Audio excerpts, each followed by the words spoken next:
നമസ്കാരം അമ്മേ. വടക്കടുത്ത് കാവിലെ പൊങ്കാലയ്ക്ക് ശേഷം വടക്കടുത്തമ്മ എൻ്റെ കൂടെയുണ്ട്. ഞാൻ പറയുന്നതെല്ലാം അച്ചിട്ടായി സംഭവിക്കും.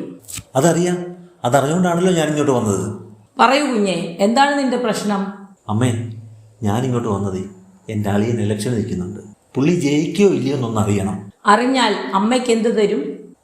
ജയിച്ചാൽ അമ്മയ്ക്ക് എന്ത് വേണമെങ്കിലും തരും. അത് വേണ്ട, വേല നിന്റെ മനസ്സിലിരിക്കട്ടെ. എടാ കുഞ്ഞൻ, ജയിച്ചു കഴിഞ്ഞാൽ മഷിയിട്ട് നോക്കിയാലോ കബഡി തരത്തി നോക്കിയാലോ അവരെ ഒന്നും കാണില്ല. അതുകൊണ്ട് കാശ് ആദ്യം തരണം. തരാ, പക്ഷെ ജയിക്കുവോ? നിന്റെ അളിയൻ ജയിക്കുമോ എന്ന് എനിക്കറിയത്തില്ല. പക്ഷെ കേരളം തൂത്ത് വാരുന്നൊരു പാർട്ടിയുണ്ട്, അത് ഞാൻ പറഞ്ഞുതരാം. സകല പാർട്ടിയെയും മനസ്സിൽ ധ്യാനിച്ചുകൊണ്ട് ഈ ഭസ്മം വെള്ളത്തിൽ കലക്കുക. ഈ ഭസ്മം കലക്കിയ വെള്ളം ഏത് നിറമാകുന്നോ ആ പാർട്ടി ജയിക്കും, അവർ ഭരിക്കും.